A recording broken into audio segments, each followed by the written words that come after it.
Swadika, good evening and welcome to Thai PBS World Tonight. You are now with me, Natha Gomonwatin from the studio, and Kun Thep Chayong is now reporting live, joining me from home as we are trying to comply with the support of social distancing and working from home in the fight to contain spread of coronavirus, which is now worsening in many countries around the world. And today, Thailand is under state of emergency after Prime Minister Prayut Chan-o-cha imposed the order of emergency decree. And today, the order has been implemented, in which checkpoints has been set up around the world of 357. And also the news about the new infection cases in Thailand, it has been rising for 111 new cases in Thailand today. It means the total number of infection is beyond 1,000 already. And the case of worry is about the related case of infection from boxing stadium, in which the figure is about 160 cases of infection related to the boxing stadium. And what you have seen today is the press conference by Commander of the Royal Thai Armed Forces, General Pornpipat Benyasi. Today he issued a stern warning to all Thai people to stay home and to practice strict social distancing to avoid exposing themselves to the coronavirus or risk facing a full lockdown of the country. And right now, Kun Thep Chayong is ready and joining me from home. Swadika, Kun Thep Chai. Good evening, Kun Natha, and good evening, everyone. Yes, it's been your third day of working from home, of trying to keep social distancing. So far, have you been quite successful? For me, it's okay, it's all right thing, but that's exactly what the authorities want the rest of the Thai people to start doing from this week on. As Kun Natha just mentioned, that today is the first day that the emergency decree takes effect. And many people must be saying that I don't see the difference. Of course, we have not seen yet the full force of the emergency decree, but we know that a lot of stringent measures are being worked out and will be announced in a couple of days now. But as Kun Natha just mentioned, I think the biggest difference that we can see for the time being is the presence of over 350 checkpoints on major street roads around the country, including some areas in Bangkok. Since last night, these operation,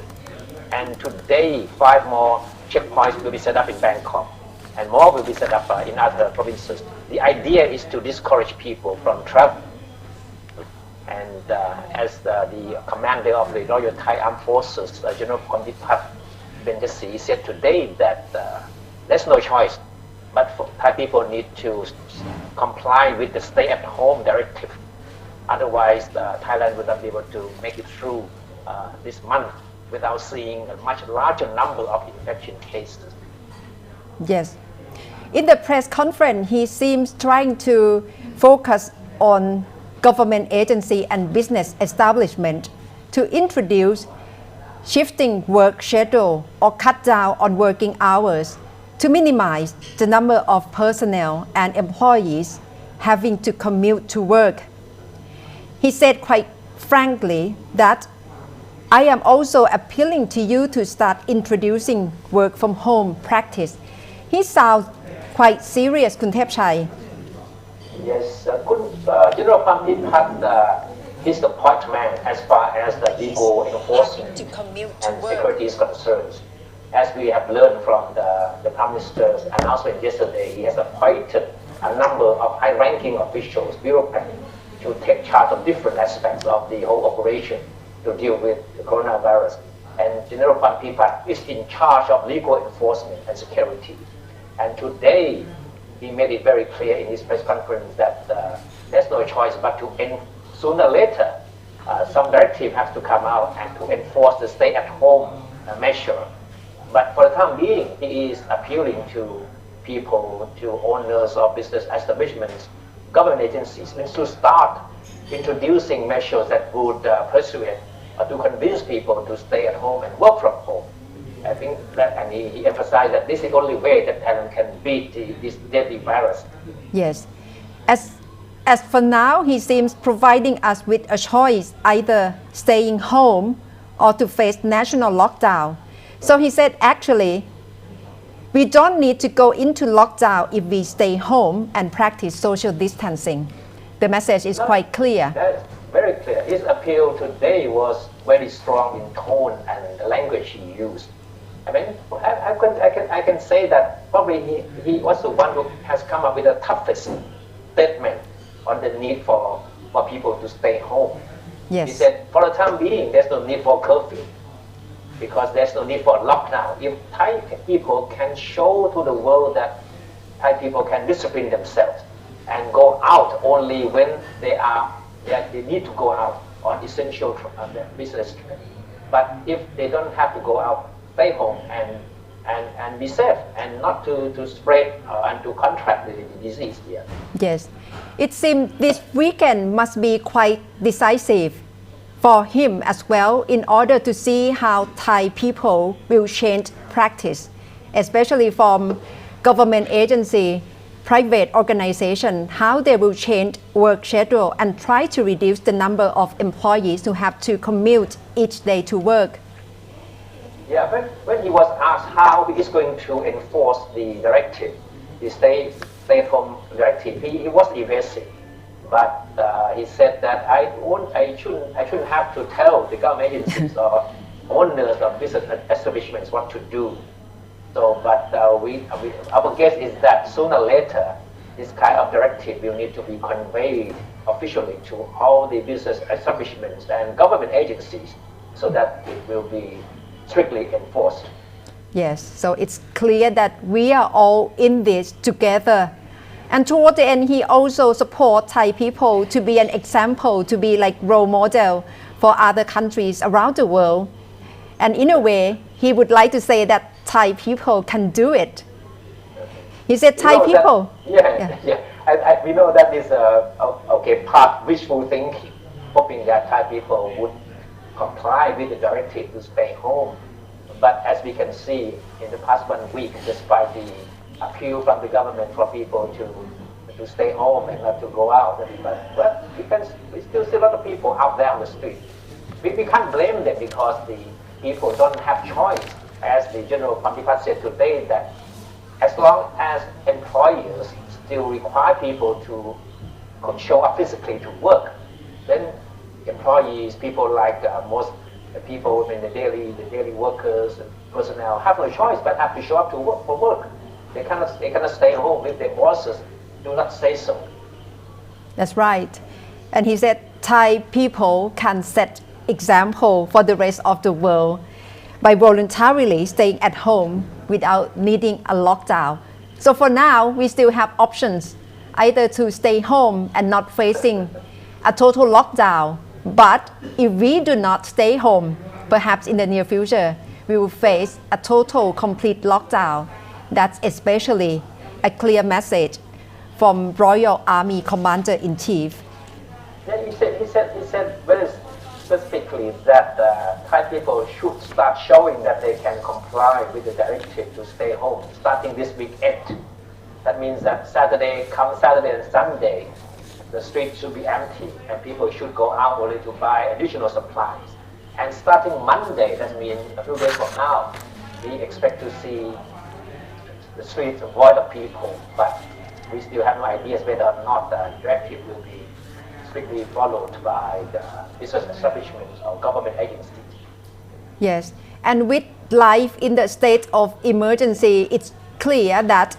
there would be 357 checkpoints around the country, which has already set up. So it means that if people would like to spend time in the public, they may face fine or they may face punishment because security personnel are scattering around the country. That's according to the Army Chief, according to the Commander of the Royal Thai Armed Forces. And this is what will happen if you are found traveling on non-essential trip. because there are now, as Kunanthai just mentioned, there are now 357 checkpoints around the country, 5 in Bangkok, and a few more will be added to the checkpoint tonight. So if you are found traveling, say in a vehicle, of course you will be stopped and you'll be asked to justify why you are on the street at this time of the day or the night. And then you have to make sure that you wear a mask. And then you will have your temperature taken. And then and if you travel in a public transport, you have to make sure that there is space between you and other passengers. Otherwise, the authorities at the checkpoint will make sure that something has to be done and to make sure that happens. And if you have fever, then that means the end of your trip. You'll be taken for a medical checkup and you cannot continue your trip. So the basic idea is to discourage people, to make it very difficult for people to travel. And the whole objective is to lead this to the efforts to try to flatten the curve of the rising number of infection cases. Yes, you're right, Kun Thepchai, especially today with the report of the new cases of infection is 111 new cases reported today. And the number of cases related to boxing stadium is 160. The number of infection cases in relation to boxing stadium on the 6th of March seems increasing, and that is quite alarming for the medical personnel as well. This has been the big puzzle for weeks now, because there was an order for the boxing match at the Lumpini Stadium in Bangkok to be cancelled. The match was scheduled for March the 6th, right? But the match went ahead despite the order to have it stopped. Of course, the Lumpini Stadium is known as the business arm of the Royal Thai Army. So the blame, rests with the army, the Royal Thai Army for allowing this boxing match to take place. And nobody expected that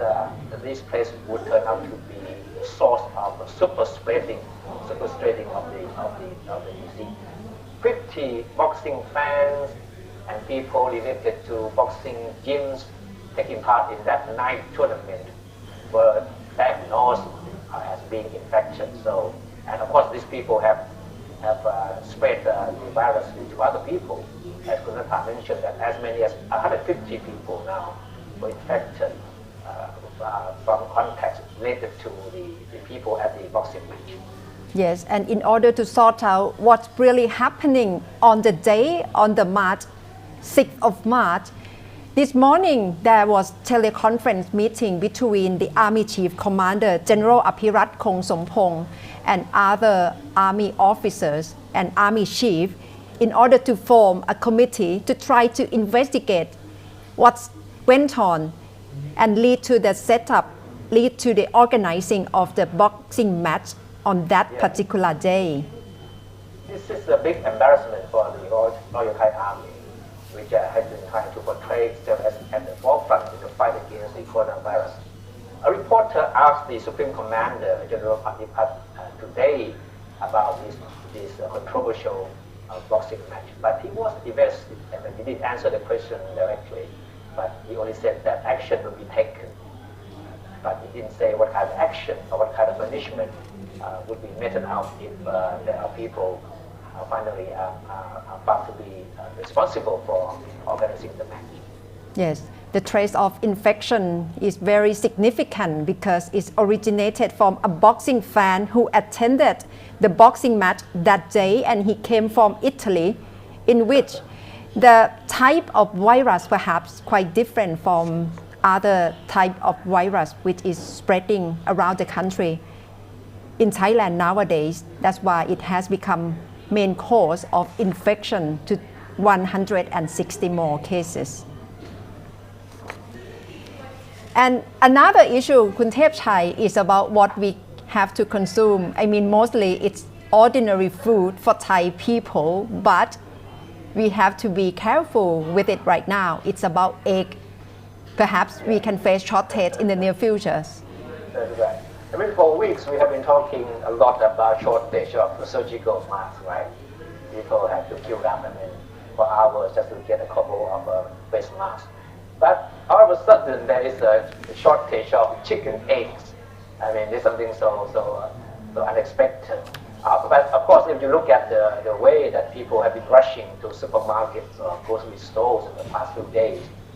in anticipation of an imposition of a curfew, then it's quite understandable why a lot of essential items are running short in the supermarket. And eggs are among these items that have been sold out like hotcakes. And so for the past 2 days, we have seen separate complaints about difficulties in finding eggs. And if we can find them, the prices are quite exorbitant. So the Commerce Ministry today has to intervene and to put a ban on export of chicken eggs for a week. That's right. Kun Jurin has pointed out each day Thai people consume eggs for 40 million eggs a day. So you can see that it's very normal food for Thai people. So right now they have to have extra preventive measure of shortage of eggs. 7-day ban of export of eggs. That's the immediate measure for now. And try to take a look closely whether the eggs is overpriced because it's essential food for Thai people. You know, the problem of hoarding and profiteering was singled out by the Prime Minister in his address yesterday. And he said he would employ the full force of law to deal with this problem. As we know that hoarding and profiteering is something common in time of crisis. But this time around, I mean, this kind of practice is something that is not acceptable to the people because the whole country is suffering from this pandemic. And then there are pockets of people who take advantage of the situation and try to make money out of the sufferings of the people. And the Supreme Commander, General Contra today also emphasized that the army and the law enforcement officers will deal very tough and deal very sternly with anyone caught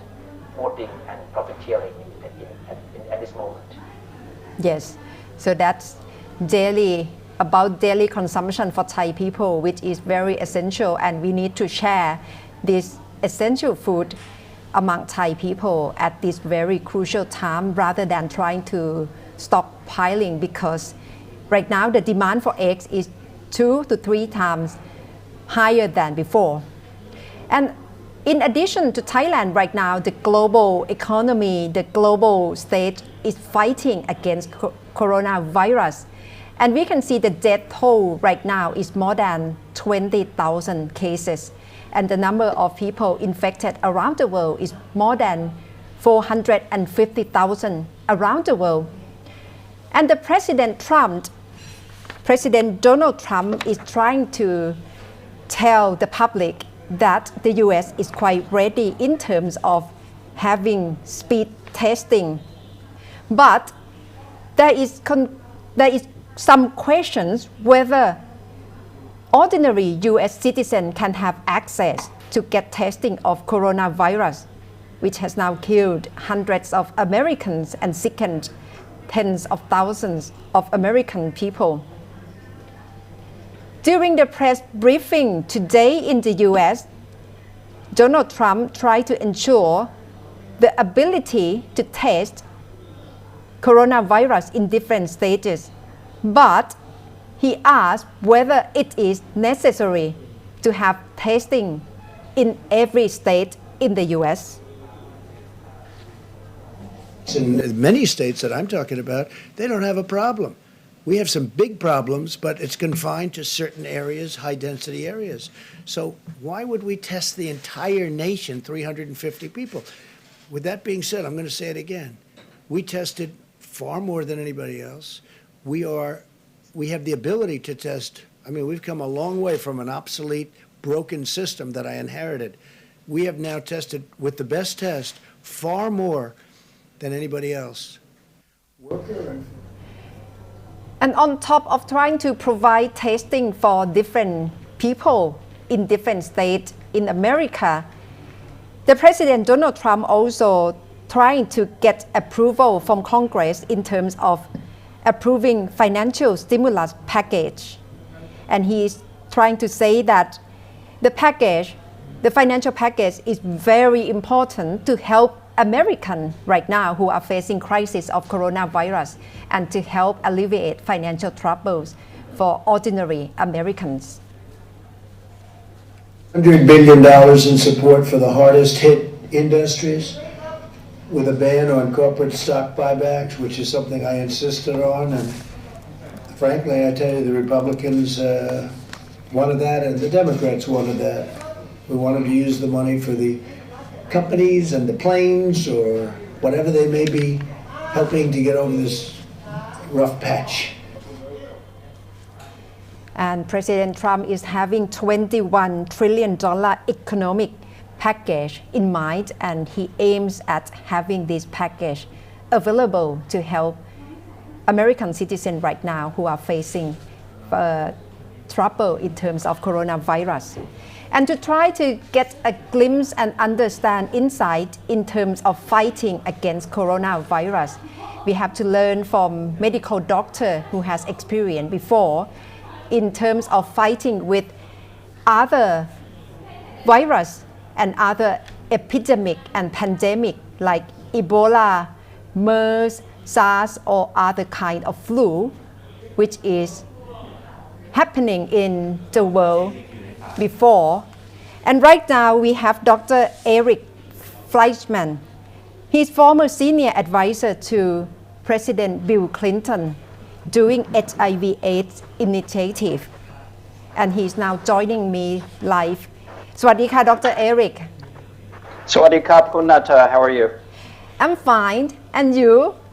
Good, Have you good. been working from home nowadays? Well, no, I work at Bangkok Anti-Aging Center, and we are still open. We're doing a lot of treatments for boosting people's immune systems, and I think that's the only weapon we have right now to keep coronavirus away or to make it a mild infection. Yes, and Kun Thepchai, if you are ready, please join us. Dr. Erik, you are now with me, Natha, and Kun Thepchai Yong are now doing this program live, and we'd like to chat with you in terms of your experience. And now you must have seen what's the crisis of COVID-19 happening around the world. Has it beyond your prediction before that it has come to this point? Yes, unfortunately, it surpassed my prediction from before. See, I've been through this once with Ebola, and for any of my friends who were there working with me, we saw how terrible it can get. Now, thankfully, COVID-19 is not Ebola, because Ebola was killing over half the people who would show up in our Ebola treatment centers. COVID-19 is different in that it's kind of selecting out older people and sick people. Now, I know we all see that there's a few cases out there where younger people are dying, but in general, it is very, very dangerous to people who are old, over 65, 70, people in their 80s are especially susceptible. And people with chronic diseases like bad diabetes that's not controlled, lung disease, heavy people. So it's very different in that regard. But the lesson that we learned from Ebola that apparently the world did not learn is that there is only one way to handle an epidemic, and that is to lock down anybody who's infected so the virus can die out and then there's less virus. Yes. And it's a little concerning to me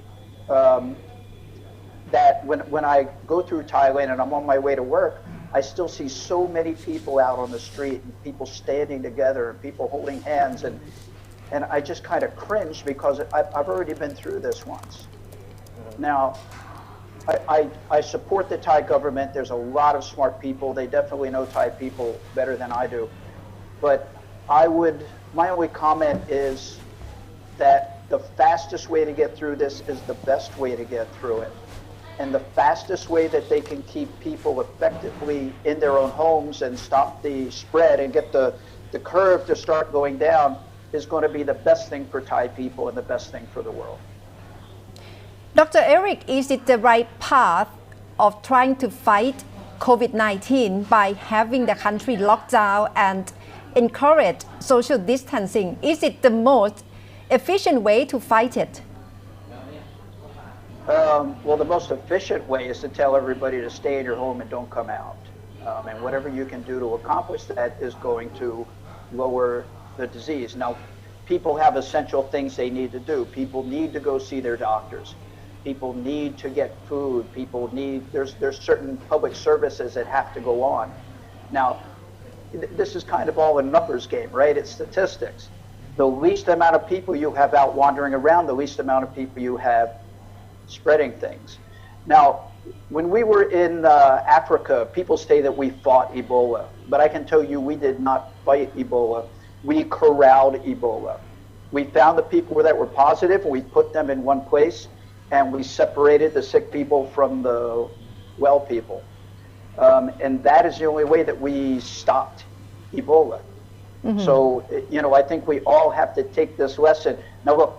I want to get through this epidemic as fast as possible, just like everybody else does. I want people to be able to go out. I want my business to go forward. I want your business to go forward. I want everybody to go about their way. The fastest way we can do that is by stopping the spread. The fastest way we can stop the spread is by stop seeing people. Stop bringing the infections out in public. And when we see proportion of death rate of COVID-19, people might have told us that it's much lower than the death from Ebola, from SARS, from MERS. So why do we have to be so afraid of COVID-19? Well, see, that's the weird thing about this virus. It's not the flu and it's not Ebola. Like I said, Ebola's death rate was 43%, and quite honestly, it was much higher than that from where we were. SARS' death rate was 10%, MERS is 28%, I believe. COVID is below 1% for healthy people like you and I. The truth is that 80 to 90% of people getting the infection probably are going to get a mild infection. They won't need to go in the hospital. They won't need the ICU. They won't need ventilators and things like that. But anybody who has the infection can spread it to an older person. So if there was a way we could isolate, and this is the smartest thing we can do right now, if you can isolate the older people and the at-risk population and make sure that they're taken care of and kept away from the public, then you're going to lower your death rate, even if your percentage of infection goes up.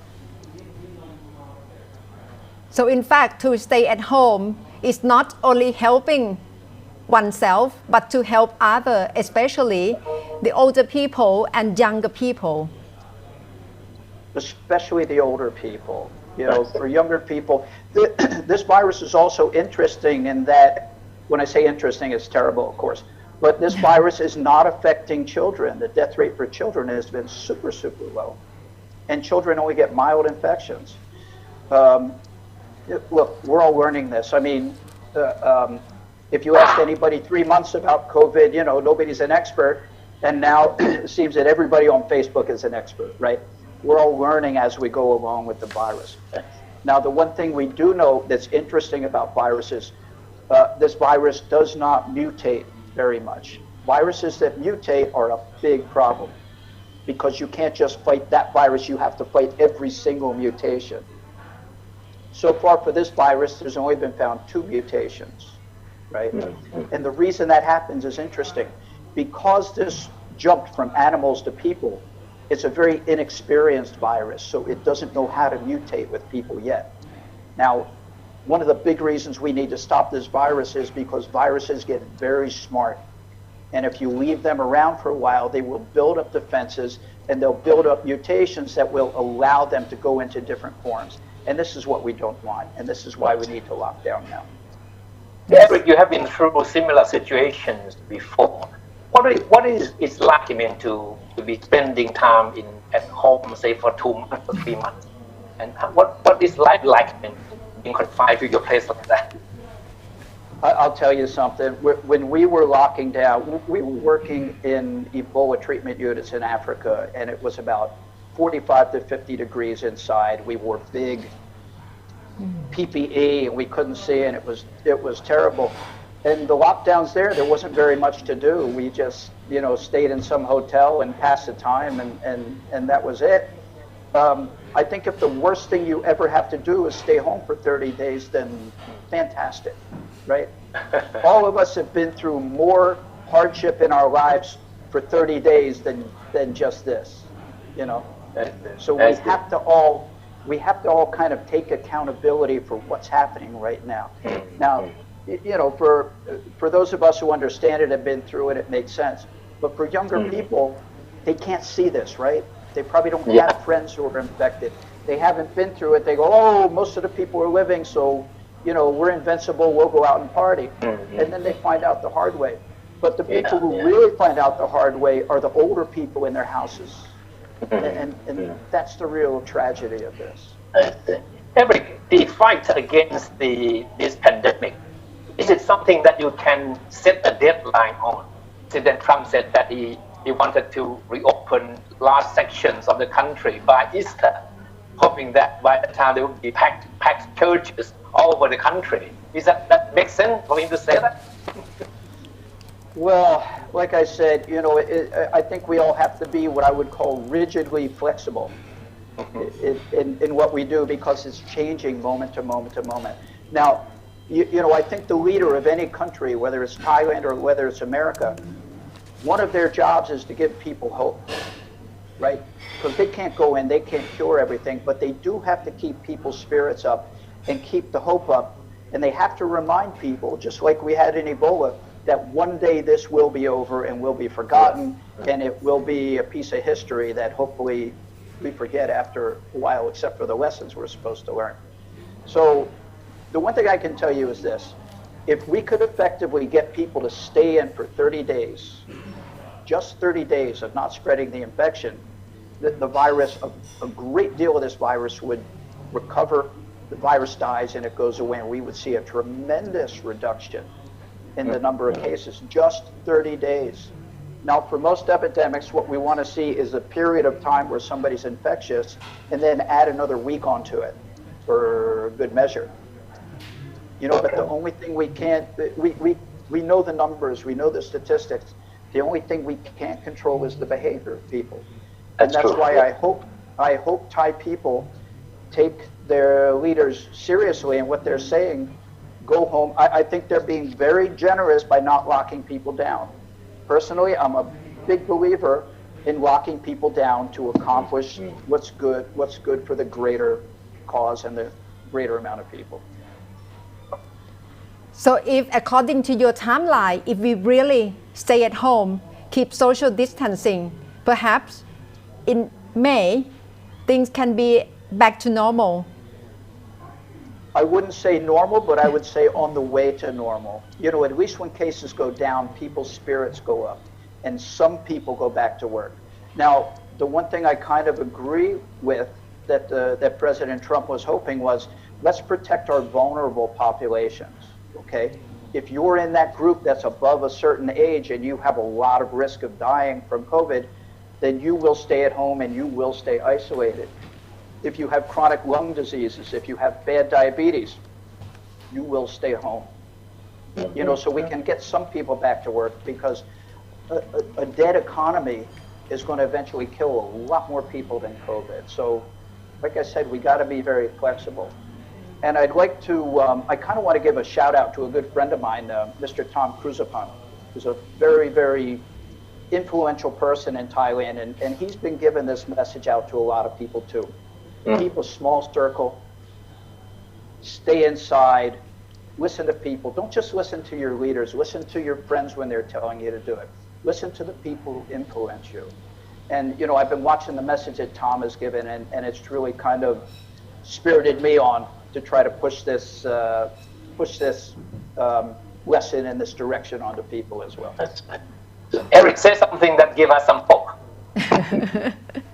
Well, like I said before, this too will pass. That's the one thing my mother used to always say to me. This too will pass. Listen, we know what we have to do to stop this. We have to stop the spread. This is not rocket science, right? So until we come up with a cure or until we come up with a vaccine, we have to do what we can do. And it's actually relatively simple. You don't need to be a doctor to understand this. Don't spread the virus, number one. Number two, keep yourself as strong as possible. We have learned from this virus that if you have a strong immune system, you either don't get sick or you don't know you got sick, or you have a very mild illness and you're able to stay at home, rest for 5 days and, get up like the flu. So it's the same lesson I give to everybody. Sleep. Get 7 hours of sleep and your immune system will work better. I'm a big believer in vitamin C, vitamin D, vitamin B, and zinc to restore your immune system, right? Eat healthy food. Stop eating sugar. Viruses, bacteria, all the bad things live on sugar. So this is not a time to be sweet. Maikin kanom cup. Login kanom cup. Don't eat kanom now. But if you do these things, and especially for older people, then I believe you'll be healthier and you have the best chance possible to fight the virus. All right. Yes. Dr. Erik, I'm just wondering, with the situation which is getting so worse in Italy and Spain, the number of deaths have overtaken the number in China already. What's wrong? Yes. What's really going on in Italy and Spain? Well, I think if you look at the studies, the age of the population affected in China was in I think the average age was about 45, 47, something like that. Now, in the European countries, especially in Spain and in Italy, it's affecting the older population because this is a group of people. In Europe, the older people are very mobile. They're not staying home. They're out. They're socializing. So I think it's more selected out for those people, more than likely. And for people who stay at home, work at home, should they wash their hands as often as they should? What's the advice? Well, you should take precautions depending on the risk that you will have. Now, me, because I go to my office a few days a week, I wash my hands 40 times a day. I mask up all the time. Wearing a mask is good for two things. Number one, it protects the rest of the world for you, and it keeps you from touching your face. If you don't touch your face, I've noticed that neither of you have touched your face for this entire hour so far, and you should really be commended, because it's a very difficult thing not to do. But the cleaner you keep things, listen, you can kill this virus with soap and water, right? You don't need 75% alcohol. You just need clean soap and water, and the membrane of the virus will break and the virus can't replicate. So yes, cleaner is better. Keep your house clean, but keep visitors out of your house. I know the one thing that I'm fearful is that people are going to go in lockdown and they'll go, well, I can't meet you at the pub and I can't meet at the restaurant, so why don't you come over my house? In fact, why don't all of you come over my house? Keep your circle small. Like my friend Tom Cruise says, keep your circle small. And that's the best advice I could give. Anything to reckon in Thai? Do you like to speak Thai to Thai people? ผมไทยผมหวังว่าโควิด -19 ไปเร็วๆครับ ผมอยู่เมืองไทยกว่า16 ปีแล้วครับผมชอบเมืองไทยผมรักเมืองไทยผมชอบคนไทยมากนะผมไม่เอาคนไทยได้ when they don't have to. Okay, nobody has to die from this if we just follow the rules. I can say that in Thai.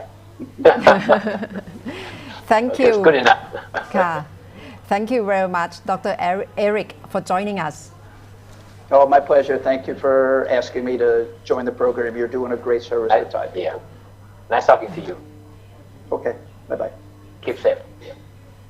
Okay, so that's Dr. Erik Fleischman, who is senior former advisor to President Bill Clinton in fighting the virus initiative. So that's the advice that Dr. Erik told us, to stay at home, to keep social distancing because these are the only way to try to contain coronavirus, especially to prevent the older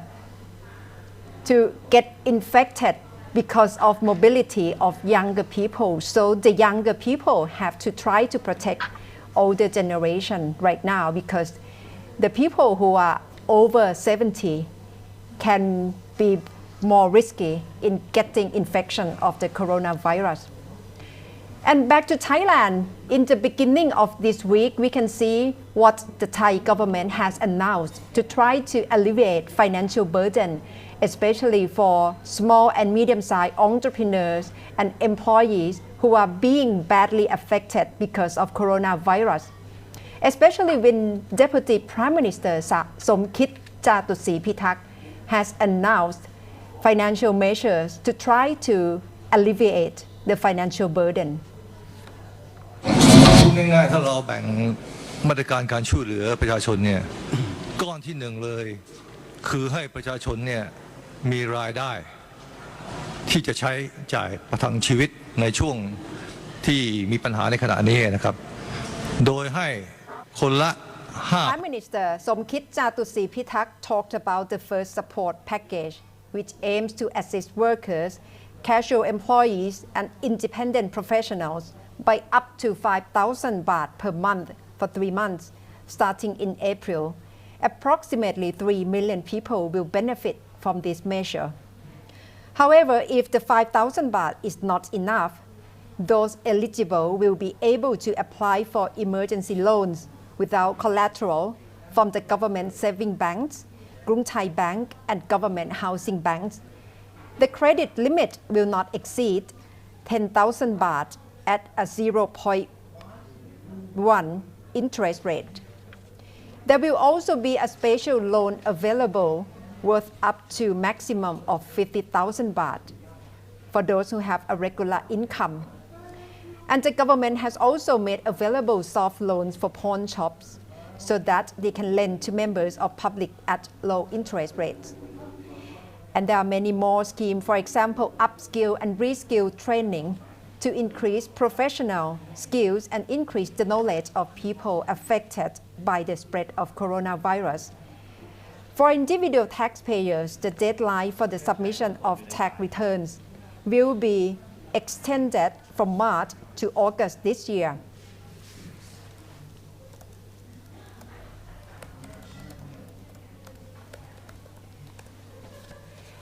And that's financial scheme from the Thai government to try to help employees and small and medium-sized entrepreneurs. And most other countries affected by the coronavirus have also rolled out rescue package to help their citizens and businesses. For example, Senator John Busman of Arkansas had said what the package to try to help the local over there.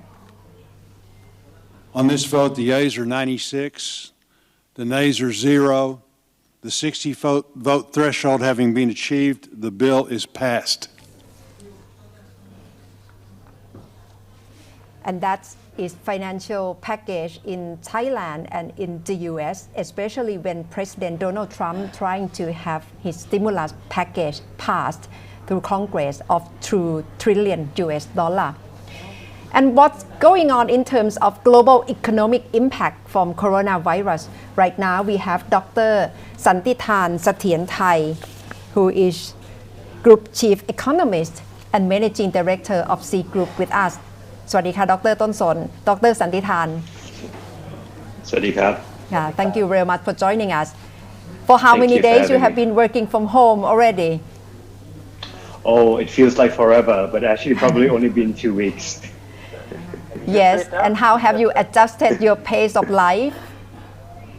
It's actually great for me. I think I have become more productive. Maybe it's too early to judge, but in the past 2 weeks, my productivity and my team has surged. I think it's partly because the nature of work that my team do, whether it's research, thinking, strategy, it's all something that we can be done remotely quite easily. So I think we're not too affected. If anything, we have more time to think and then use time more productively. But what about your friends, the people that you know? Are they are adopting work from home, the practice now? Yes, so I think there are broadly two camps in here from Singapore. So first is people who outright work from home, and the other camp is ones where they split teams into 2 or 3 teams and they rotate. So for example, I might be in the office this week, and then my friends stay home, and then next week I'll be home. Next 2 weeks I'll be home, and then some other teams will rotate in. So I think there's also quite a lot of companies that are using that strategy instead.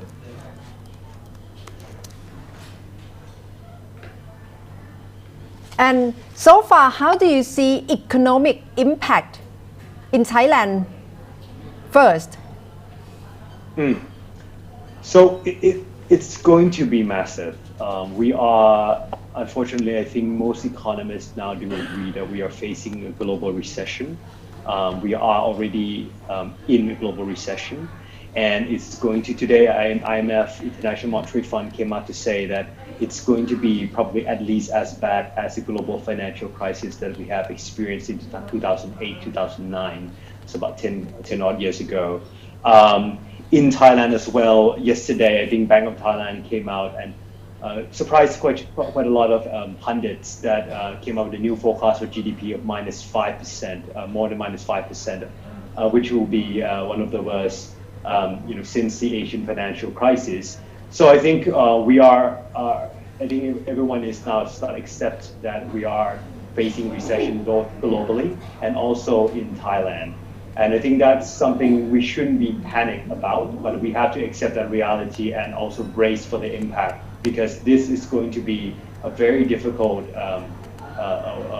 proverbial war that we have to fight, not only against the virus, but also the massive economic downturn that's going to affect a lot of lives. And what people who bear the brunt of the sufferings will be people with low income, and so-called gig workers who depend on daily wage, right? I think that's one of your biggest concerns now. Yes, absolutely. So my biggest concern is absolutely, you're absolutely right, is that it's not only the overall economy is impacted, but where it's impacting the most. And I think the people with less wealth, with less cash position, with less shock absorber, so to speak, these are the guys that's going to be affected the most. So we are talking about the small and medium scale enterprises. We're talking about people who are in an informal sector. We're talking about lower income people. And it's all connected because if you think about the people who cannot afford to work from home, people who need to be out there and meet people like taxi drivers, these are people in informal sector. They may not benefit from a lot of the welfare system that we have. Their jobs, they need to be out there meeting people, and that means two things. One is that social distancing is very difficult for them. They cannot work from home. But it also means that they can also spread, if they get infected by the virus, they're also more likely to spread the virus further to other people, which complicates the efforts to fight the virus spread as well. So it can cut us in many ways, both inequality, the economic downturns, but also the war against the virus itself.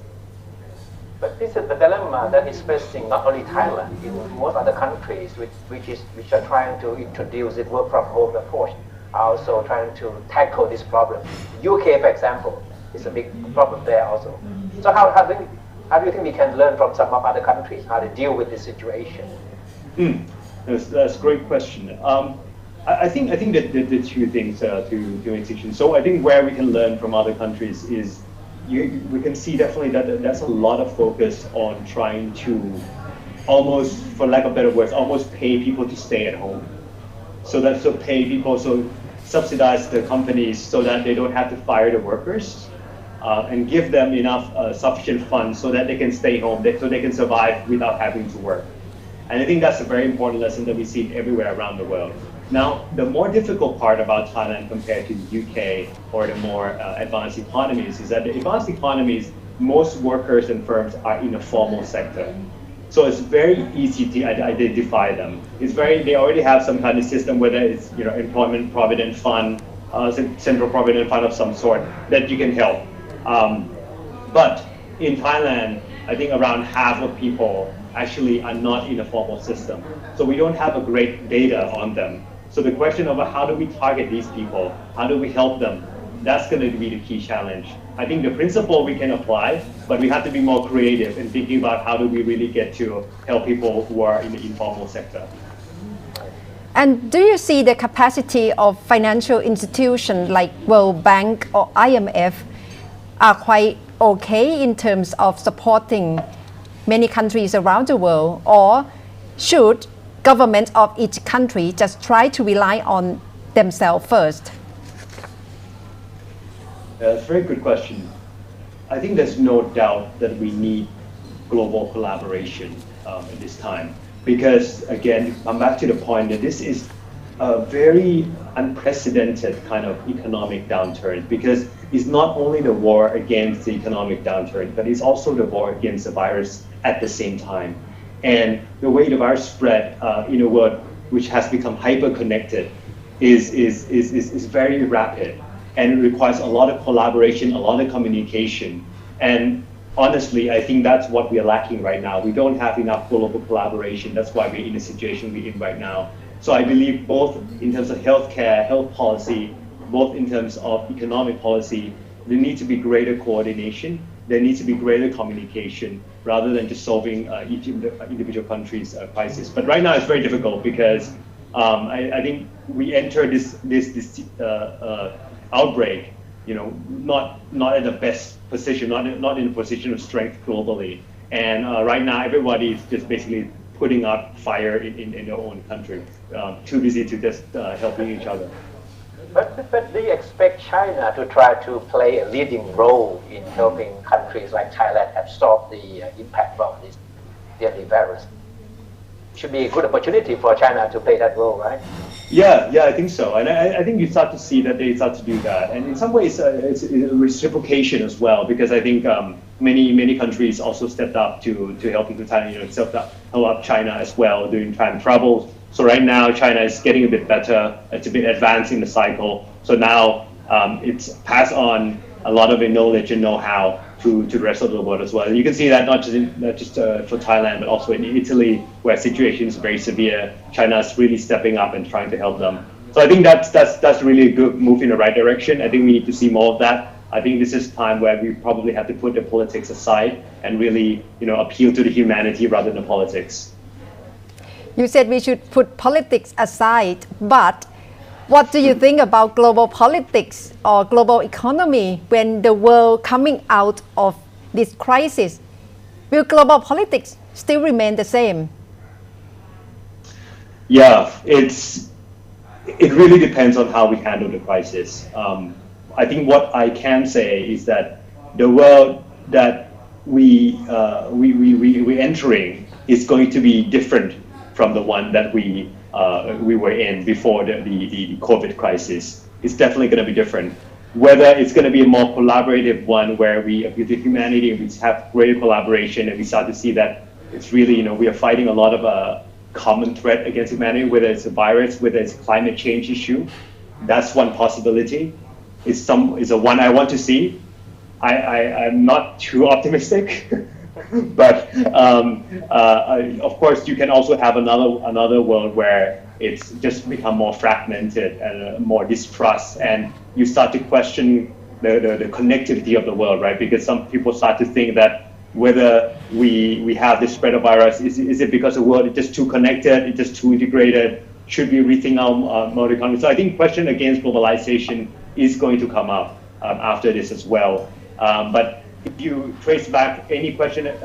against globalization, it's always rooted in inequality problems. So if we handle inequality and we get out of this economic mess in inclusive policies and really help the people who need it most, then I think we should be okay. But if we neglect that, then of course the wave against globalization is going to get stronger after this.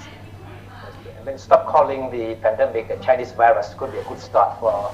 the countries that want to reach out to each other, right? Yes, that's almost a necessity. You also mentioned that social distancing can create social inequality. So what can be immune or what can be the tool to fight against this social inequality?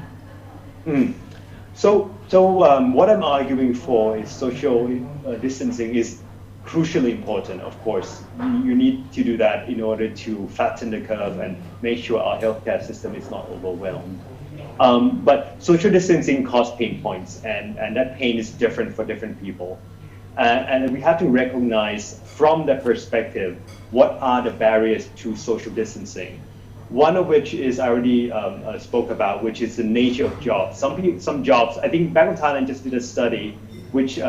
just came out today, saying that about 63% of people actually cannot really do work from home. So it's just the nature of job that you need to specialize machines, or you need to be close to your customers. But there's also other problems. Some people, it's not so much that problem, but it's that maybe that they don't have the digital know-how, they don't have the digital skills and literacy. Maybe for their job, it's okay that they can actually do things remotely. They can work from home, they can use Zoom, they can sell on e-commerce, but maybe they just don't know how to do it yet. So for these people, the policies that tackle the issue will be very different. So it's not going to be so much just giving cash handouts. These are going to be, how do we educate them? How do we explain to them that this is an opportunity and give them the right knowledge and know-how so that they can actually try and learn new ways of doing business. So I think you have to really go into different groups because they all might have different problems in a way that keep them away from the social distancing. Yeah. And Khun Thepchai and yes. The coronavirus is not just a disease. I think it's a test of the system that we have to go through. Absolutely, I really like what the Foreign Minister Viviana Balakrishnan of Singapore said. That it's really a test of three things. One is the healthcare system capabilities. One is social capital. So it's not just about government, it's also about people and social cohesion. And it's also about ability to govern by the government. So you need the three pillars to work together. If one of which is become the weakest link, then the virus will attack that. Let's see how Thailand will handle this test. Yes. And Khun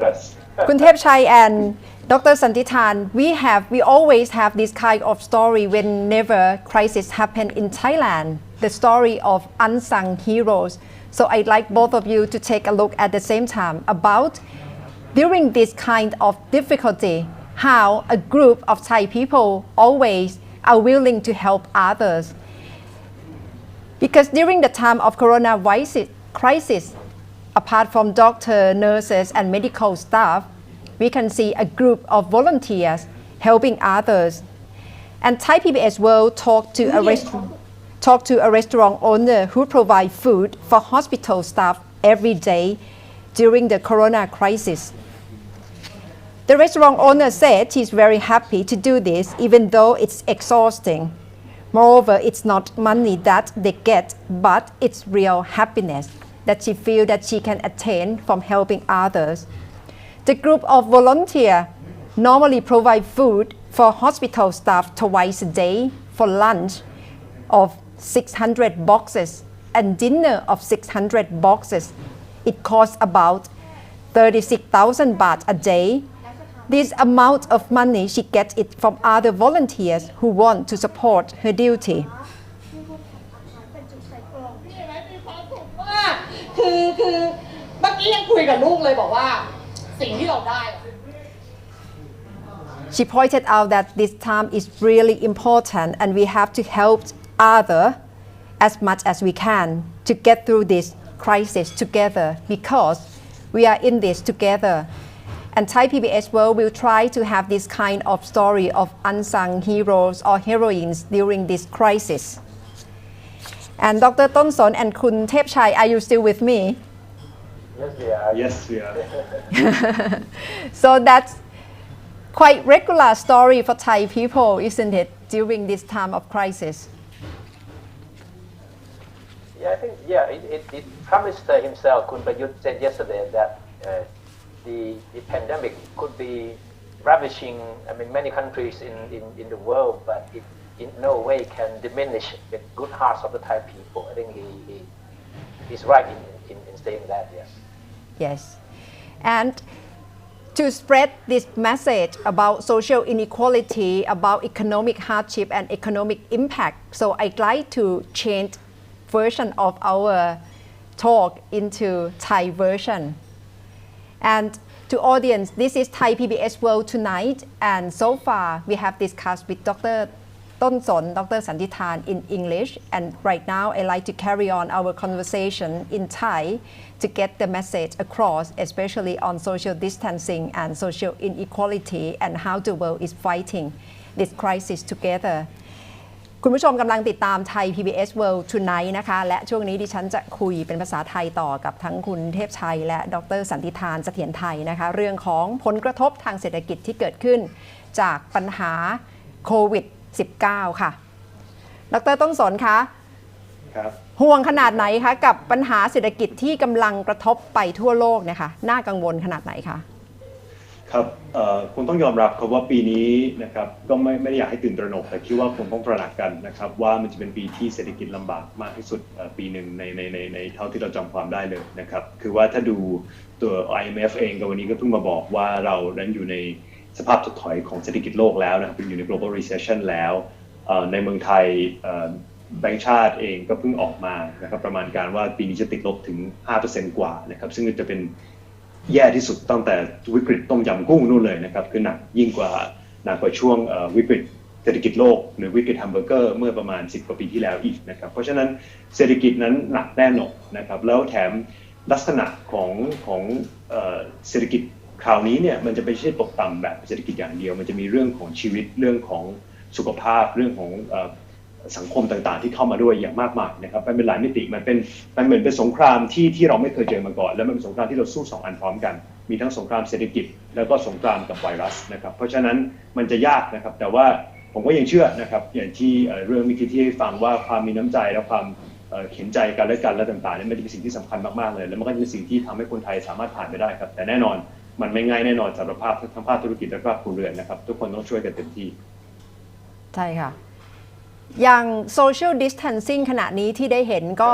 ทำให้กระทบต่อกิจการมากมายนะคะรวมถึงการใช้ชีวิตในพื้นที่สาธารณะก็ต้องลดลงไปโดยอัตโนมัติค่ะกำลังทำให้เกิดปัญหาอะไรตามมาโดยเฉพาะในแง่สังคมคะครับ social distancing เป็นตัวอย่างที่ดีนะครับว่าทำไมผมถึงพูดว่าอันนี้มันเป็นสงครามทั้งเรื่องสุขภาพและก็เรื่องของเศรษฐกิจผสมอยู่ด้วยกันนะครับเพราะว่าถ้าสังเกตนะครับหลายประเทศนี่ก็มีประกาศมาตรการเศรษฐกิจออกมามากมายเลยนะครับแต่ว่าประกาศเท่าไหร่เนี่ยจะเห็นว่าตลาดหุ้นตลาดการเงินเนี่ยจะดีก็ดีอยู่ได้แค่วันเดียวครับหลังจากนั้นก็ตกใหม่คนถามว่าทำไมเหตุผลสำคัญคือศึกคราวนี้ครับเราต้องการวัคซีน3 ตัวนะครับวัคซีนที่1คือต้องการนโยบายการเงินนะครับเพื่อช่วยให้ระบบการเงินมันสามารถไปได้ไม่ล่มนะครับอันที่2เราต้องการนโยบายการคลังนะครับเพื่อกระตุ้นช่วยเหลือคนนะครับช่วยกระตุ้นเศรษฐกิจนะครับซึ่ง2 อันนี้เราพอเห็นมาแล้วแต่อันที่3ที่สำคัญที่สุดจริงๆแล้ววัคซีนตัวสุดท้ายคือเราต้องหยุดการแพร่ระบาดของโรคนี้ให้ได้นะครับเพราะอันที่3นี่ไม่เกิดขึ้นเนี่ยวัคซีน2 ตัวแรกไม่มีใครสนใจเลยครับนักลงทุนไม่สนใจเลยทุกคนดูอย่างเดียวคือตัวสุดท้ายเท่านั้นนะครับเพราะฉะนั้นพอมาดูถึงตรงนี้เนี่ยเราก็จะเห็นเลยว่าประเทศที่ประสบความสำเร็จเนี่ยในการที่จะคอนเทนหรือว่าหยุดให้การแพร่ระบาดของไวรัสเนี่ยก็คือจะต้องมีการให้เว้นระยะห่างกันนะครับเพื่อให้ลดการแพร่กระจายของโรคให้ได้นะครับเพราะโรคเนี้ยความอันตรายและความน่ากลัวมันที่สุดก็คือว่าเราไม่รู้เลยครับว่าใครเป็นบางคนที่เป็นเนี่ยไม่มีอาการเลยหรือไม่มีอาการอยู่นานมากแล้วบางคนก็ไม่มีอาการอีกเลยเดินอยู่ตามปกติทั่วไปทำงานปกติทั่วไปแต่สามารถเป็นพาหะที่ปล่อยเชื้อได้ให้คนต่อๆไปนั่นคือเหตุผลที่ทำให้มันแพร่ระบาดอย่างรวดเร็วมากนะครับนี่ก็เลยเป็นที่มาของ social distancing หรือการเว้นระยะห่างทางสังคมที่ว่าเราให้ห่างกันแปลว่าทำงานก็ทำงานกันที่บ้านนะครับอย่าไปชุมนุมปาร์ตี้กันกลุ่มใหญ่นะครับให้อยู่ห่างกันมีระยะห่างกันก็มีภาพตลกๆในเมืองไทยส่งกันให้ดูในโซเชียลมีเดียมากมายนะครับเพื่อไม่ให้เกิดการแพร่กระจายของโรคเพราะถ้าเชื้อโรคแพร่กระจายเมื่อไหร่นะครับยิ่งเชื้อโรคแพร่กระจายมากรัฐบาลต่อมาก็จะถูกบังคับให้ต้องใช้มาตรการที่รุนแรงมากขึ้นอาจจะต้องถึงขั้นปิดเมืองปิดประเทศปิดอะไรต่างๆยิ่งใช้มาตรการรุนแรงผลกระทบทางเศรษฐกิจก็ยิ่งลึกหนักและยาวขึ้นนะครับ เพราะฉะนั้นถ้าเราไม่อยากจะไปถึงจุดนั้นเนี่ยเราจำเป็นที่จะต้องเว้นระยะห่างเราจำเป็นที่จะต้องสร้างไอ้ช่องว่างตรงนั้นเพื่อหยุดไวรัสให้ได้นะในวันนี้นะครับผมบอกว่าเราจะมีสุภาษิตไทยบอกว่าหัวเราะทีหลังย่อมดังกว่าใช่ไหมครับอันนี้เนี่ยวิกฤตครั้งนี้ผมว่ามันเป็นร้องไห้ทีหลังยิ่งดังกว่าครับเพราะฉะนั้นร้องไห้วันนี้ยอมเสียเศรษฐกิจซะหน่อยให้มันหยุดชะงักซะหน่อยหนึ่งแต่เพื่อหยุดอันนั้นดีกว่าไปร้องไห้ทีหลังจะดังกว่ามากครับคือร้องวันนี้ดีกว่าคุณกุลยทานครับไอการโคโรนาไวรัสเที่ยวนี้นะมันนอกจากมันเป็นโรคระบาดแล้วเนี่ยมันจะเป็นบททดสอบความแข็งแกร่งหรือความเปราะบางของสังคมด้วยนะครับแต่เท่าที่คุณสันนิษฐานก็ติดตามสถานการณ์ในเมืองไทยคิดว่ามันบอกอะไรเกี่ยวกับประเทศไทยทั้งการตั้งรับทั้งมาตรการทั้งหลายที่ออกมาปฏิกิริยาของคนความพร้อมของคนในการที่จะปฏิบัติตามมาตรการทั้งหลายที่ออกมาครับผมคิดว่าคือเราอาจจะยังคือแน่นอนนะครับผมว่าไม่ใช่แค่ประเทศไทยแต่หลายประเทศเนี่ยไม่ได้พร้อมกับการที่จะ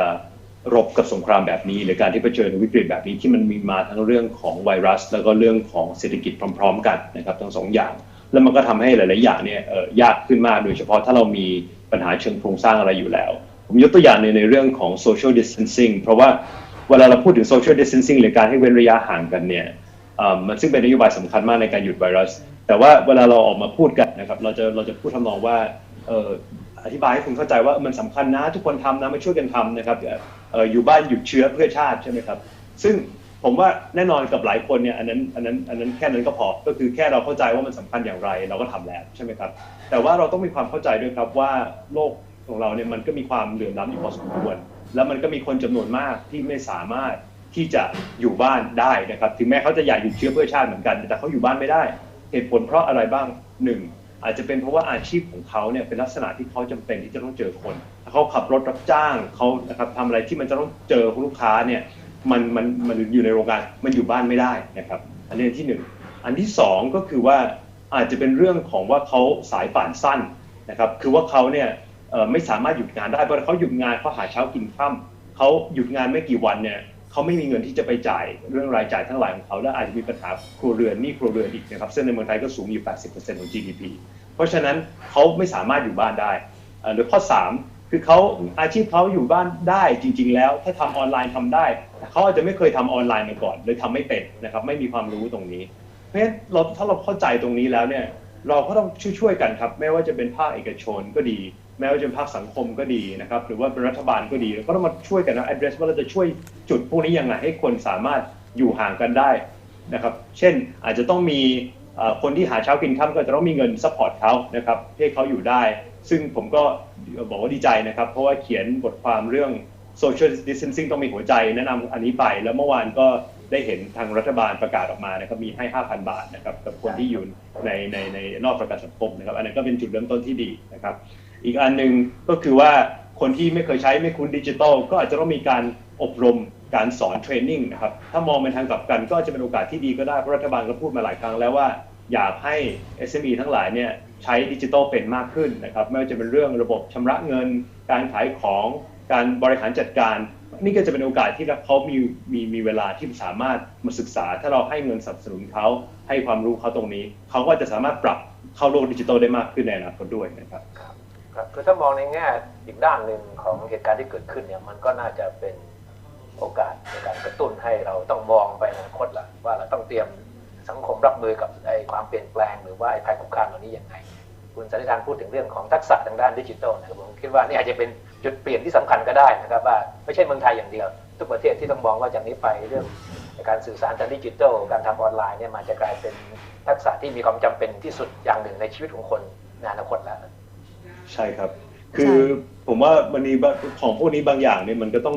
มีอะไรมาจุดประกายให้เรานะครับเพราะว่าอย่างความจริงเราคุยกันตอนต้นภาษาอังกฤษยังคุยกันเล่นๆว่าผมทำงานที่บ้านมา2 อาทิตย์เป็นอย่างไรแต่ผมยังบอกว่าผมรู้สึกว่าค่าจริงแล้วผมทำงานมีประสิทธิภาพมากขึ้นนะครับกว่าเดิมเพราะว่าก่อนโดยเฉพาะเพราะเรานี่เป็นมืออาชีพในการนัดประชุมนะครับถ้าอยู่ที่ออฟฟิศเนี่ยประชุมตลอดเวลาประชุมนานมากแล้วทีนี้เนี่ยพอต้องเดินทางด้วยก็ประหยัดเวลาเดินทางด้วยตรงนี้ใช่ไหมครับใช่ครับประหยัดเวลาเดินทางด้วยแล้วก็พออยู่เนี่ยพอเราประชุมออนไลน์เนี่ยเราจะคิดมากขึ้นครับว่าจะประชุมยังไงให้มันได้ความเรามีอเจนดาเรา กำหนดชัดเจนถ้าประชุมกันอยู่ในห้องจริงๆที่ออฟฟิศเนี่ยมันคุยกันยืดยาว2 ชั่วโมงเลยจริงๆแล้วแค่ครึ่งชั่วโมงก็เสร็จละนะครับเพราะฉะนั้นมันก็ปรับให้เราต้องปรับพฤติกรรมหลายอย่างซึ่งถ้าไม่มีอะไรมาบังคับเราคงไม่ทำครับตอนนี้เหมือนภาคบังคับที่ทุกคนต้องปรับตัวมาใช้ออนไลน์กันเลยนะคะอย่างที่เรากำลังจัดรายการนี้ก็เป็นอีกหนึ่งรูปแบบของการจัดรายการทั้งนอกสตูดิโอนอกประเทศเลยนะคะครับใช่ครับจริงๆแล้วก็ผมก็ยังล้อหลายคนนะครับที่ไม่ว่าจะเป็นงานสัมมนาก็ดีหรืองานที่ปกติผมไปพูดผมบอกว่าความจริงตอนนี้ผมจะอยู่เมืองไทยหรือไม่ได้อยู่เมืองไทยก็ไม่ได้มีความแตกต่างกันหมดแล้วเพราะเราก็อยู่คนละที่กันนี้เราต้องออนไลน์กันหมดอยู่แล้วเพราะฉะนั้นจริงๆจะจัดอะไรก็จัดได้เลยครับใช่ค่ะที่คุณสันติทานอยู่สิงคโปร์ใช่ไหมตอนนี้ใช่ไหมครับครับอยู่สิงคโปร์ที่นั่นเขาเข้มงวดแค่ไหนเรื่องไอ้ social distancingเข้มงวดขึ้นมากครับคุณเทพชัยคือต้องเรียนอย่างนี้ครับอันนี้ก็เป็นอันนึงที่อยากจะให้เมืองไทยคอยต้องคอยจับตาดูเหมือนกันนะครับก็คือว่าสิงคโปร์เนี่ยจริงๆแล้วหยุดเรียกว่าเคสเนี่ยลดลงมาแล้วครับลดลงมาอยู่ช่วงนึงเลยนะครับซึ่งก็ดูเหมือนว่าจะชนะแล้วนะครับแต่ว่าพอคนมันเปลี่ยนจากเป็นคนในเอเชียตอนเดิมเป็นคนเอเชียติดเชื้อส่วนใหญ่เนี่ยมันเปลี่ยนจากคนในเอเชียจนกลายเป็นทั่วโลกเนี่ยมันมีระลอก2ครับมันมีคลื่นลูกที่2มาเพราะว่าตอนแรกที่เขาปิดเนี่ยเขาปิดกันคนที่ประเทศเสี่ยงมันมีไม่กี่ประเทศแต่ตอนนี้เนี่ยโอ้โหมันทุกที่แล้วมันหยุดไม่อยู่นะครับเพราะฉะนั้นอันนี้ก็เลยล่าสุดก็เลยมีการทำมาตรการเข้มขึ้นเรื่อยๆเหมือนกันเช่นเพิ่งประกาศมาเนี่ยก็มีทั้งเรื่องปิดไม่ให้แนะนำไม่ให้เราออกเดินทางออกนอกประเทศนะครับแล้วก็ไม่ให้คนที่ไม่ได้มาอยู่ไปทำงานที่นี่เนี่ยถ้ามาเที่ยวเฉยๆก็ไม่ให้เข้ามาแล้วในผับบาร์ต่างๆก็ปิดหมดแล้วนะครับในห้างเนี่ยก็มีการจำกัดคนคือจะบอกเลยว่าจะมีคนห้ามหนาแน่นเกินเท่าไหร่นะครับไปประชุมนุมมาข้างนอกห้ามเกิน10 คนทั้งหมดนี้ก็จะมีมาตรการค่อนข้างเยอะนะครับแต่ที่ strict มากขึ้นเยอะเลยนะครับปัจจุบันเพราะฉะนั้นก็เห็นชัดครับว่าเขาก็ปรับไปตามนั้นแต่ว่าก็ส่วนหนึ่งที่สำคัญก็คือว่าต้องมีข้อมูลที่ดีผมเห็นอันนึงที่สิงคโปร์เขาทำดีนี่คือเขาจะพอเห็นว่าเขา trace ข้อมูลตลอดนะครับเพราะฉะนั้นเขาจะรู้เลยว่าไอ้แต่ละวันเนี่ยกรณีที่มันเพิ่มมาเยอะเนี่ยมันเพิ่มเพราะคนข้างนอกเข้ามาต่างชาติมาเที่ยวหรือมันเพราะว่าคนในประเทศไปทำงานต่างประเทศใช่ไหมครับไปประชุมต่างประเทศแล้วกลับมาหรือว่ามาจากคนในประเทศกันเองอย่างช่วงที่เขาค้นพบว่ามันเป็นคนในสิงคโปร์นี่แหละแต่คนในสิงคโปร์มันเดินทางไปประชุมไปพูดเยอะใช่ไหมครับไปข้างนอกแล้วกลับเอาโรคติดตัวกลับมาด้วยเนี่ยเป็นของฝากกลับมาเนี่ยเพราะฉะนั้นเขาก็บอกเลยบอกว่าพวกที่เป็น permanent resident ที่นี่พวกที่ทำงานที่นี่กรุณาอย่าออกข้างนอกเขาก็จะเจอเฉพาะเจาะจงเลยครับแล้วถ้าคุณสันติทานจะมาเมืองไทยยากแค่ไหนครับตอนนี้ยากครับผมว่ายากทั้ง2 ทางนะครับยากทั้งยากทั้งออกจากสิงคโปร์และยากทั้งเข้าไทยด้วยช่วงนี้ต้อง social distancing ไปก่อนนะคะก็คงจะต้องอาศัยวิธีคุยกันทางวิดีโอคอลติดต่อกันทางออนไลน์จัดรายการกันแบบนี้ไปก่อนละค่ะแล้วผู้ประชาชนที่นั่นเขาพยายามฝ่าฝืนอะไรกันบ้างไหมคะคุณสันติทานคะถ้าเรียนตรงๆผมว่าก็มีนะครับคือจะเห็นได้ชัดเลยเพราะว่าเวลามีประชาชนฝ่าฝืนเนี่ยคืออย่างนี้ครับสิงคโปร์เนี่ยเขามีสื่อสารกับคนทุกวันนะครับเขาจะมีช่องเป็น WhatsApp คือสิงคโปร์ไม่ค่อยใช้ LINE เขาใช้ WhatsApp เหมือนคนไทยใช้ LINE เพราะฉะนั้นก็จะมี LINE กลุ่มที่มันเหมือนกับเป็น WhatsApp กลุ่มที่มาจากรัฐบาลอยู่แล้วที่เขาให้ข้อมูลรายละเอียดต่างๆอันไหนเป็น fake news อันไหนเป็นอะไรต่างๆซึ่งก็จะมีประโยชน์มากแต่เขาจะบอกมาด้วยครับมันจะมีบอกด้วยข้อควรปฏิบัติคืออะไรแล้วมันจะเห็นได้ครับว่าถ้ามีคนที่ฝ่าฝืนเนี่ยไอ้ข้อความเหล่านั้นมันจะค่อยๆหนักขึ้นครับเช่นมีคนเขียนบอกว่าเมื่อก่อนเขาบอกเราแนะนำว่าไม่ควรเดินออกไปนอกประเทศนะครับถ้า 3-4 วันต่อมาจะมีกลับมาบอกว่าเราแนะนำอย่างมากนะว่าอย่าออกไปข้างนอกเด็ดขาดอันนี้ก็เริ่มคุณครูก็เริ่มเสียงแข็งขึ้นแล้วครับก็เริ่มรู้แล้วว่ามันมีคนฝืนจากหนักไปหาเบานะคะซึ่งไทยเองวันนี้ก็ได้รับคำขู่เช่นเดียวกันว่าก็จะต้องพยายาม social distancing กันมิเช่นนั้นแล้วก็อาจจะเจอล็อกดาวน์กันทั้งประเทศเลยนะคะวันนี้ทางผู้บัญชาการทหารสูงสุดก็ได้เตือนแล้วค่ะครับอีกอันหนึ่งที่น่าสนใจของสิงคโปร์วันนี้ครับคือเขาเพิ่งประกาศมาตรการช่วยเหลือทางเศรษฐกิจชุด2ออกมานะครับซึ่งสร้างความตกใจมากเหมือนกันเพราะว่าใหญ่ที่สุดเป็นประวัติศาสตร์ของสิงคโปร์นะครับทั้งหมดเนี่ยถ้ารวบรวมมาตรการนี้กับมาตรการแรกเนี่ยขนาดเทียบกับเศรษฐกิจอยู่ที่ประมาณ 11% ของ GDP นะครับ 11% เลยเพราะฉะนั้นนี่ใหญ่เป็นประวัติศาสตร์ประวัติการมากแล้วครบถ้วนตั้งแต่ ระดับ SME คนงานนะครับถึงบริษัทใหญ่ถึงครัวเรือนมีทั้งช่วยภาคการบินที่ถูกกระทบอย่างหนักภาคการท่องเที่ยวมีครบทุกอย่างหมดเลยนะครับรายละเอียดเพิ่งออกมาวันนี้ซึ่งอันนั้นก็เป็นประเด็นที่น่าคิดครับเพราะว่า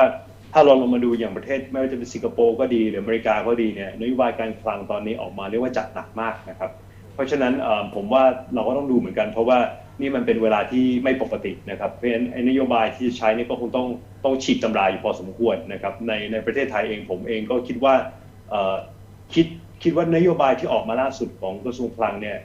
ทิศทางดีนะครับที่มีเข้าไปช่วยคนที่มีประกันสังคมคนที่อยู่ในภาคนอกระบบเนี่ยผมว่าดีมากหลายๆอย่างแต่ในตอนนี้ที่อาจจะต้องดูนิดนึงคือเรื่องไซส์ครับว่าไซส์เนี่ยมันพอเพียงหรือยังยาชุดมันใหญ่พอหรือยังกับโรคที่มันหนักขนาดนี้นะครับค่ะเอาละค่ะวันนี้ก็ได้รับทราบมุมมอง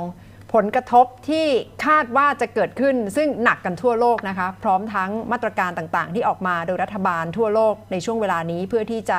ฝ่าวิกฤตไปด้วยกันนะคะรวมถึงสถานการณ์ในสิงคโปร์ขอบคุณคุณสันติธานเสถียรไทยมากนะคะที่ร่วมรายการมาจากประเทศสิงคโปร์ค่ะและขอบพระคุณคุณเทพชัยนะคะที่จัดรายการคุยกันนะคะช่วงนี้ก็มาถึงช่วงท้ายแล้วจะลากันไปด้วยการให้กำลังใจกันของผู้คนที่กรุงปารีสนะคะช่วงกลางคืนก็ออกมาเปิดไฟแล้วก็ปรบมือให้กับเจ้าหน้าที่ในช่วงเวลานี้ที่มีมาตรการเข้มงวดเช่นเดียวกันเพื่อรับมือกับโควิด -19 และสำหรับคืนนี้คุณเทพชัยยองดร.สันติธานเสถียรไทยและดิฉันณัฐฐา โกมลวาทินขอลาไปเลยค่ะสวัสดีค่ะสวัสดีครับสวัสดีครับสวัสดีครับ